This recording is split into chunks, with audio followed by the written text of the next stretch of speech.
విశాఖలోని juvenile home లో అసలు ఏం జరుగుతోంది? సిబ్బంది తమను వేధిస్తున్నారంటే అక్కడ బాలికలందరూ ఎందుకు ఆందోళనకు దిగారు? ఇదే ఇప్పుడు ప్రస్తుతం చర్చనీయాంశమైంది.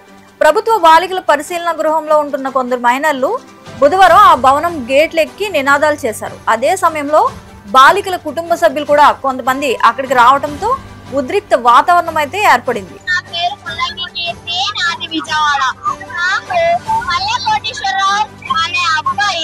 నాకు మాయమాట చెప్పి నన్ను కిడ్నాప్ చేసుకొని తీసుకెళ్లిపోయి నన్ను బెదిరించి చంపేస్తానని నా మెడలో తాళి కట్టి నా కుటుంబం మీద కక్ష తీర్చుకోవడానికి నా కుటుంబం మీద ఫోక్సో కేసు పెట్టి నేను పెట్టించాలని నాతో పోలీసులతో కొట్టించి నన్ను బెదిరించి నాకు అబద్ధపు స్టేట్మెంట్ కోర్టులో ప్రొడ్యూస్ చేయించారు.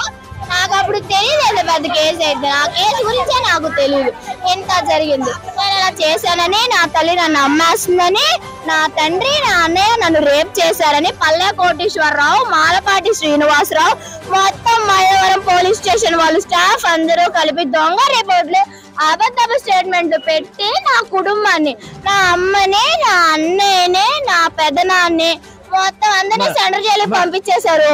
విత్ ప్రూఫ్స్ ఏవండి, టెస్టులు చేశారు కదా. అలానే గేట్ తీసుకొని లోపల ఏం జరుగుతుందో మీకు తెలుస్తుంది. ఇలా మమ్మల్ని పిచ్చి హాస్పిటల్కి తీసుకెళ్తారు, మాకు పిచ్చి లేదు. ఇలా ఎందుకు అడుగుతున్నామని రేకులెక్కి మీరు అన్నంతా బయట పెడుతున్నామని మాకు పిచ్చి మందులు వేసి లోపల పడుకోబెడుతున్నారు. ఒకసారి అడగంటే బుక్ తీసుకెళ్ళండి, 4 మంది పిచ్చోళ్ళు వారానికి ఒక 2-3 తీసుకెళ్తున్నారు హాస్పిటల్. ఒకసారి ఆవిడ అడగండి, ఆలే కదా ఆటోకి డబ్బులు కట్టు పట్టుకొని వెళ్తున్నారు. ఇక్కడ ఒక ఆవిడ ఉంటుంది స్లీపర్ వేస్తామని, అలా ఆయన బయట మళ్ళీ బయట ఆటోలు ఏమైనా మేము చెప్పేస్తాం కదా వాళ్ళకి. అందుకే ఇక్కడ పనిచేసిన ఆవిడ ఆటోనే, అలా ఆయన ఆటోనే పట్టుకొని వెళ్తారు, పట్టుకొని తీసుకొస్తున్నారు. మాకు పిచ్చి మందులు వేసేస్తారు, మొత్తం మందులు వేస్తున్నారు, మేము పడుకునేటట్టు చేస్తారు. మనం చదువుకోవట్లేదు. నేను ఇప్పుడు ఇంటర్ సెకండ్ ఇయర్ ఉండదని ఇంకా 10th కూడా కట్టలేదు. ఏరే వాళ్ళు ఒకసారి గేట్ తీసుకొని లోపలికి వెళ్ళండి. మీరు మాకు న్యాయం జరగాలి. న్యాయం చేసేది నేను ఇంటికి వెళ్ళిపోవాలి, చదువుకోవాలి. నేను ఇంటికి కూడా పంపని అడగపోని ఇంటికి అవ్వదనుకో, పేరెంట్స్ లేదనుకోండి, మరి నేను చదువుకోవాలి. జైల్లో ఉన్న ఎవరు చదివిస్తారు? నేను చదువుకోవాలి కదా. నైన్త్ డిస్కంటిన్యూతో వచ్చాను ఇక్కడ. నాకు ఇప్పటికి వచ్చి 10th కట్టలేదు, వచ్చి 2 years అవుతుంది. నాకు 10th కట్టలేదు, నేను చదువుకోవాలి, నన్ను పంపమనండి. ఏ కారణం మీద వచ్చారు ఇక్కడికి? ఏ కారణం మీద? పేరెంట్స్ లేరని నన్ను ఇక్కడ తీసుకొచ్చి ఇక్కడ వేసారు. ముందు అక్కడ హోమ్ లో పెట్టాను, నేను చదువుకుని నేను అడ్జస్ట్ అవ్వలేకపోతున్నానని తీసుకొచ్చి ఇక్కడ 3 రోజులు కౌన్సిలింగ్ అని చెప్పి వీళ్ళందరూ నాకు బూతులు వచ్చారు. 3 రోజులు కౌన్సిలింగ్ అని చెప్పి ఇది 3వ సంవత్సరం నేను ఇక్కడ ఉండిపోయాను. నేను ఎలా వెళ్తాను బయటికి? నాకు న్యాయం కావాలి. నేను న్యాయం జరిగేదాన్ని రోడ్డు మీద నాకు న్యాయం చేయాలి. సమాచారం తెలుసుకుని వెంటనే రంగంలోకి దిగారు పోలీసులు. బాలికలకు నచ్చజెప్పి మళ్ళీ హోం లోపలికి అయితే పంపించారు. అయితే ఆందోళనకు దిగిన 5గురు బాలికలు మానసిక చికిత్స పొందుతున్నారని చెప్పారు హోం సూపరింటెండెంట్ సునీత. వారు వైద్యులు సూచించిన మందులు తీసుకోకుండా తమను బయటకు పంపించేయాలని గొడవ చేస్తున్నారని, ఈ వ్యవహారాన్ని అధికారులు పోలీసుల దృష్టికి తీసుకువెళ్లామని తెలిపారు. వేధింపులు లాంటివి ఏమీ లేవనేది ఆమె వాదన. ప్రతి నెల మెడిసిన్స్ తీసుకొచ్చి హాస్పిటల్ తీసుకొచ్చి వాడుతున్నాము. ఏది డాక్టర్ సలహా లేదు, ఏది జరగదు. అది మాత్రం తన ఇంటికి వెళ్ళిపోతానంటారు.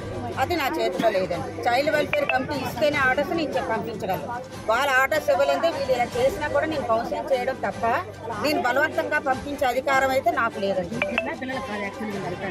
వీళ్ళు వెస్ట్ గోదావరి, కృష్ణ, శ్రీకాకుళం, తర్వాత హైకోర్టు నుంచి ఒక అమ్మాయి వచ్చింది.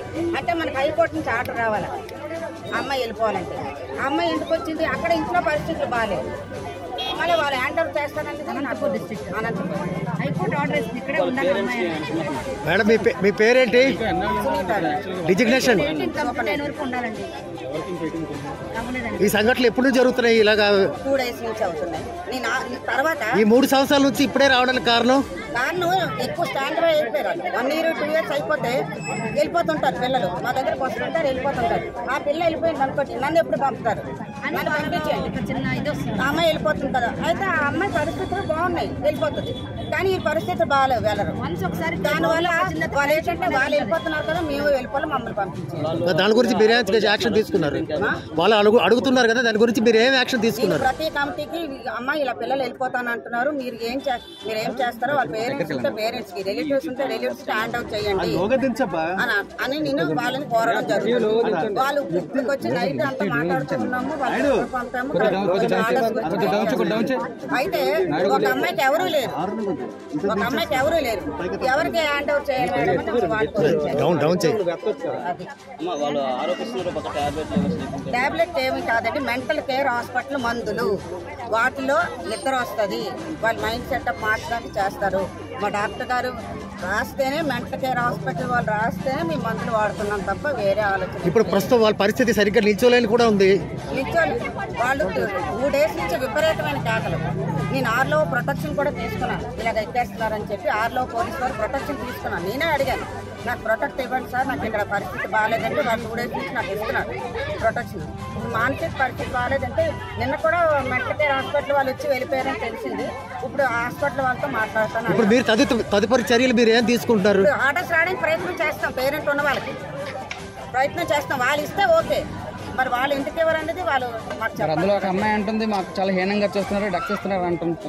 ఏమి ఎప్పుడు హీనంగా చూడటం కానీ చేయడం కానీ లేదు. అందరూ నన్ను అమ్మాని పిలుస్తారు, వాళ్ళతో కూడా నేను బాగానే ఉంటాను, వాళ్ళు కూడా మాతో బాగుంటారు. కానీ ఇంటికి వెళ్ళిపోవాలనే ఆలోచన వస్తే మాత్రం వాళ్ళు ఇంకా మన పరిస్థితిలో ఉంటారు. వెళ్ళిపోవాలి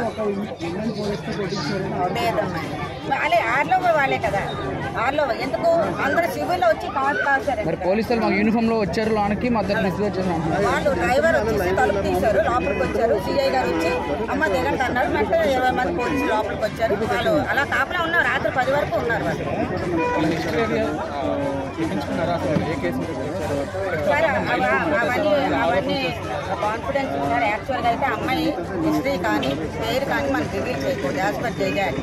ఎందుకంటే పైకి వెళ్తే అమ్మాయి ప్రాబ్లం, అందుకని మీ హిస్టరీ అది రివీల్ చేయలేము. వాళ్ళు కేర్ అండ్ ప్రొటెక్షన్ మాత్రం వచ్చారండి. ఈ ఘటనపై వెంటనే స్పందించారు హోంమంత్రి అనిత. హోంలోని బాలికలు చేసిన ఆరోపణల్లో నిజం ఎంతో తేల్చి చెప్పాలంటున్నారు. విశాఖ పోలీస్ కమిషనర్ కలెక్టర్తో ఫోన్లో మాట్లాడారు హోం మినిస్టర్. మహిళా పోలీసు తహసీల్దార్ నేతృత్వంలో ఆరోపణలపై బాలికలతో మాట్లాడాలని ఆదేశించారు. బాలికల ఆరోపణలపై తక్షణమే విచారణ చేసి సమగ్ర నివేదిక ఇవ్వాలని కలెక్టర్ను ఆదేశించారు. వేధింపులు నిజమని తేలితే బాధ్యులపై కఠిన చర్యలు తీసుకుంటామని హెచ్చరించారు హోమ్ మినిస్టర్ అనిత. నిరంతర వార్తా శ్రవంతి కొరకు వీక్షిస్తూనే ఉండండి మీమా VST news. Please like, share and subscribe.